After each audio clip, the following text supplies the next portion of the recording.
নমস্কার বন্ধুরা, আমাদের চ্যানেলে তোমাদের সকলকে স্বাগত জানাই। আজকে আমরা তোমাদের জন্য নিয়ে এসেছি রাজা রাওয়ের লেখা একটি বিখ্যাত উপন্যাস কান্থাপুরা। উপন্যাসটি শুরু করার আগে চলো জেনে নেওয়া যাক রাজা রাও সম্পর্কে। রাজা রাও ছিলেন একজন বিখ্যাত ভারতীয় ইংরেজ ঔপন্যাসিক। তার জন্ম 1908 সালে ও মৃত্যু 2006 সালে। তার লেখা কয়েকটি বিখ্যাত উপন্যাস হলো the serpent and the rope, the cat and Shakespeare, Kanthapura ইত্যাদি। রাজা রাও 1964 সালে সাহিত্য একাডেমি পুরস্কার পান এবং 1969 সালে তাকে পদ্মভূষণ পুরস্কার দিয়ে সম্মানিত করা হয়। লেখকের জীবনের কান্থাপুরাই ছিল প্রথম উপন্যাস। তিনি এটি লিখেছিলেন মাদ্রাজে গ্র্যাজুয়েশন করার সময়। এটি প্রকাশিত হয় 1938 সালে। উপন্যাসটি শুরু করার আগে চলো জেনে নেওয়া যাক এই উপন্যাসের মুখ্য কয়েকটি চরিত্র সম্পর্কে। এই উপন্যাসের কথক হলেন আচাক্কা নামক একজন বৃদ্ধ ব্রাহ্মণ বিধবা মহিলা। রঙ্গাম্মা নামক একজন ধনী শিক্ষিত বিধবা মহিলাকে এই উপন্যাসে আমরা দেখতে পাব। ভট্টা নামক একজন শক্তিশালী ব্রাহ্মণ মানুষের বর্ণনাও এই উপন্যাসে দেওয়া হয়েছে। এছাড়াও আমরা পাব রাঙ্গেগৌড়া নামক একজন সরকারি প্রতিনিধিকে।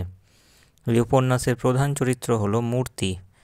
এই উপন্যাসে কেঞ্চাম্মা নামক একজন দেবীর কথাও বলা হয়েছে। কান্থাপুরা গ্রামের গ্রামবাসীরা এই দেবীর পুজো করত। এই উপন্যাসে হিমাবতী নামক একজন মহিলা চরিত্রকে পাই। সে ছিল মূর্তির স্ত্রী।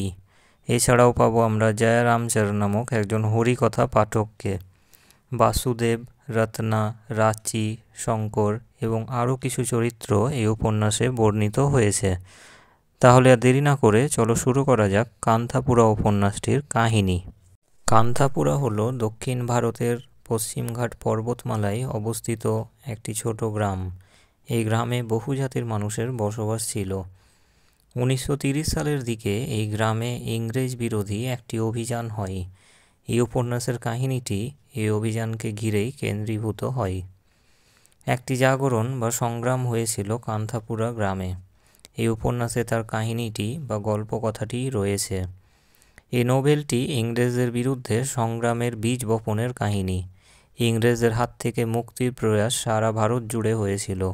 ভারতের বিভিন্ন শহর, বন্দর, সংগঠন, সংস্থা সবাই ইংরেজদের বিরুদ্ধে কথা বলেছিল।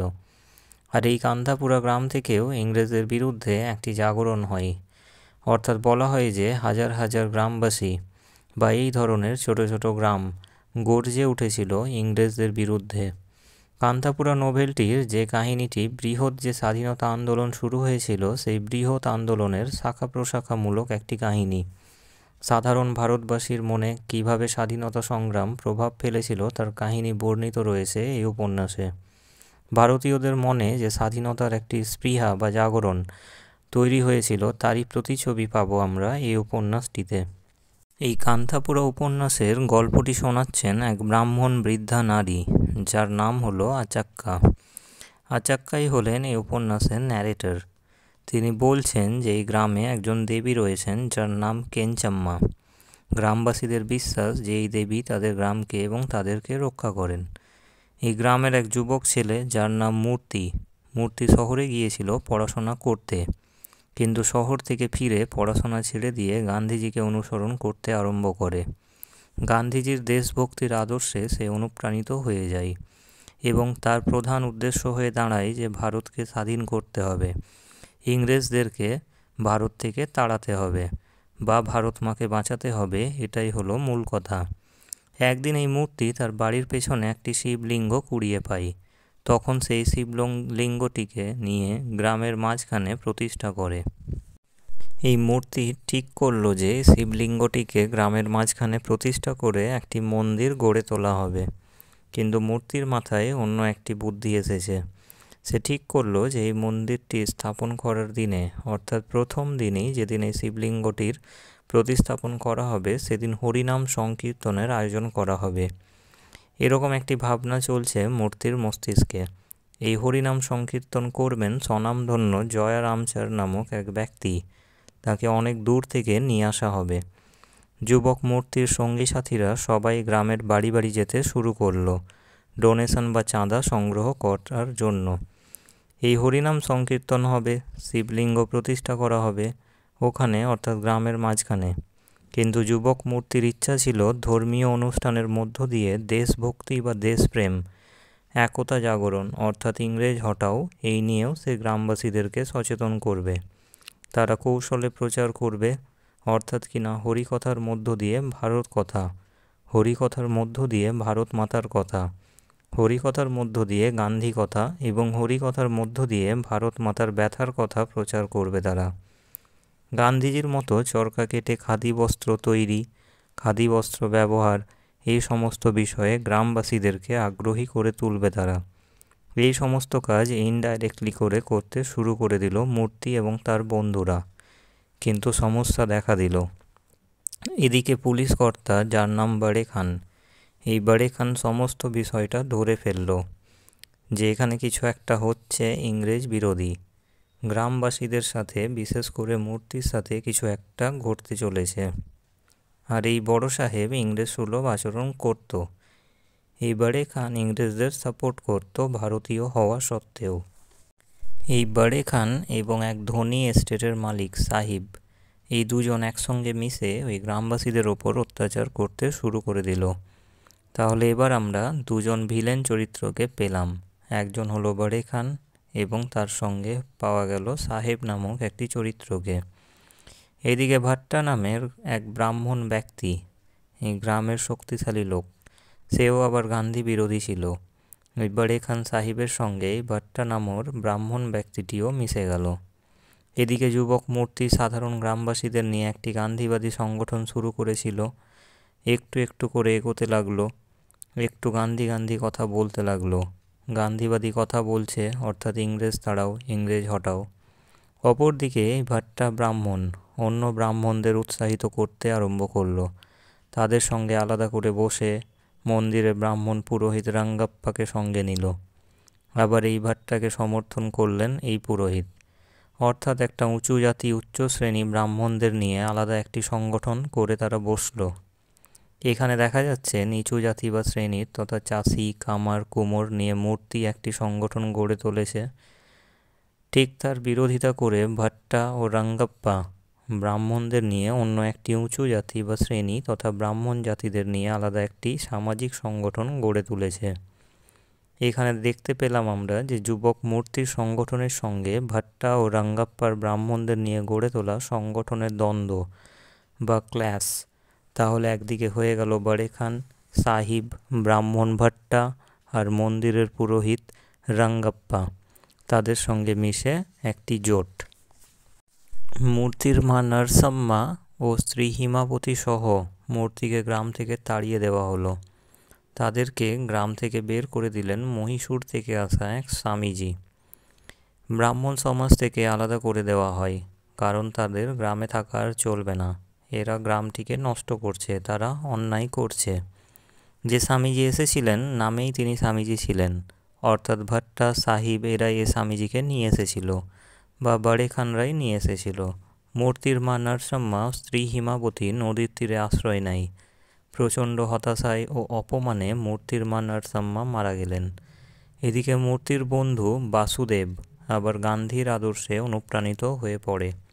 তখন মূর্তি বন্ধু বাসুদেবকে সাথে নিয়ে গ্রামের মানুষকে শিক্ষিত করে তুলতে প্রয়াস চালিয়ে যায়। এত সমস্যার মধ্যেও, এত বিপরীত কুলের মধ্যেও মূর্তি এবার পেয়ে গেল বিশেষ আরেকটি ব্যক্তিত্ব, বাসুদেব। এই বাসুদেব কিন্তু গান্ধীজির আদর্শ, অহিংস আন্দোলন এগুলোকে সমর্থন করে। আর ইংরেজ তাড়াও, ইংরেজ হটাও এরকম মন তারও ছিল। যাই হোক, রচন্না নামে এক গুন্ডা বা মস্তান তাদের কাজে বাধা দিল। আর একজন ভিলেন চরিত্র আমরা পেলাম। এই ব্যক্তি এসে সরাসরি মূর্তি ও বাসুদেবদের কাজে বাধা দেয়। গ্রামে নারী পুরুষ এক হয়ে মূর্তি ও বাসুদেবদের পাশে এসে দাঁড়ালো। একদিন গ্রামের সবাই মিলে রচন্না নামের এই মস্তান বা গুন্ডাকে আচ্ছা করে মার দিয়ে দেয়। আর এই পরিস্থিতিতে পুলিশ এসে লাঠিচার্জ করে গ্রামবাসীদের ওপর। তখন অহিংস গান্ধীবাদী আন্দোলনে বিশ্বাসী যুবক মূর্তি এই আন্দোলনের দায়ভার নিলেন, যাতে করে গ্রামবাসীরা বেঁচে যায়। ফলে পুরো দোষটা তখন মূর্তির ওপর গিয়ে পড়ল। মূর্তি আবার 3 দিনের অনশনও শুরু করে দিয়েছিল। তখন রত্না নামের এক মেয়ে মূর্তির দেখভাল করে। এই রত্না নামের মেয়েটি দেশপ্রেমিক ছিল।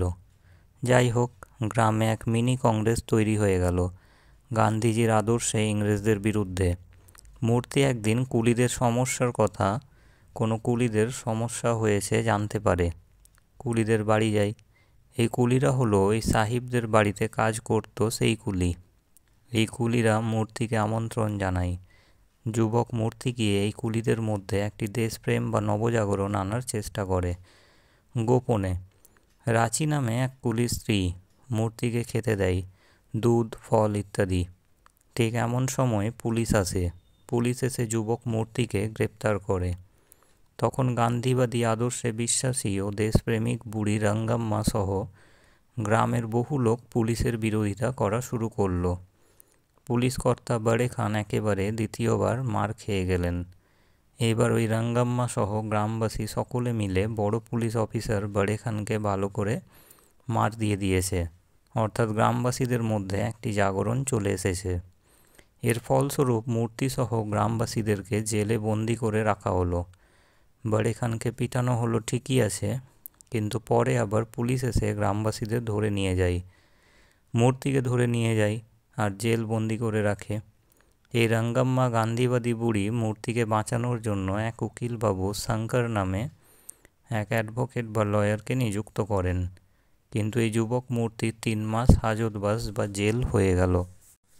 3 মাস পরে মূর্তি জেল থেকে ছাড়া পেল। মূর্তি জেল থেকে বেরিয়ে দেখল যে গ্রামের বিভিন্ন থেকে গ্রামবাসীরা মদে আসক্ত হয়ে পড়েছে।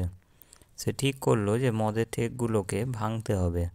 গ্রামের 127 জন লোককে নিয়ে গ্রামের বিভিন্ন জায়গায় মদের দোকান ভাঙচুর করা শুরু করলো মূর্তি।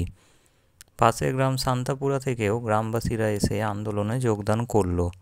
পুলিশ তখন রাঙ্গাম্মা, মূর্তি এবং গ্রামবাসীদের আবার লাঠি দিয়ে যথেষ্টভাবে আঘাত করলো।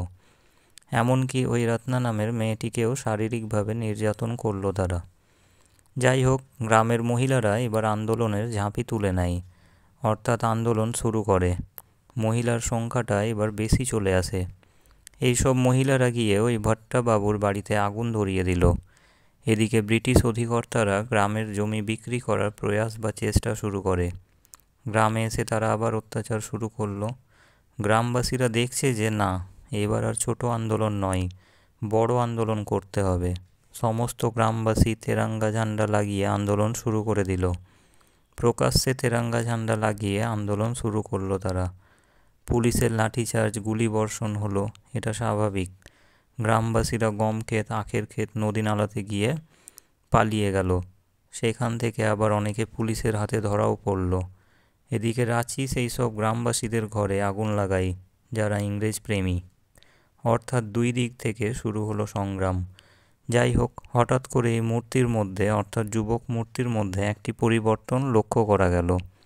জেল থেকে ফিরে এসে সে মদের ঠেক ভাঙছে, বিভিন্নভাবে আন্দোলন করছে, নারীদেরকে আন্দোলনে এগিয়ে নিয়ে আসছে। অর্থাৎ স্বাধীনতা আন্দোলনের জন্য সবই সে করছে। কিন্তু গান্ধীবাদী মতাদর্শের সাথে সাথে নেহরুজির দিকেও সে ঝুঁকে গেল।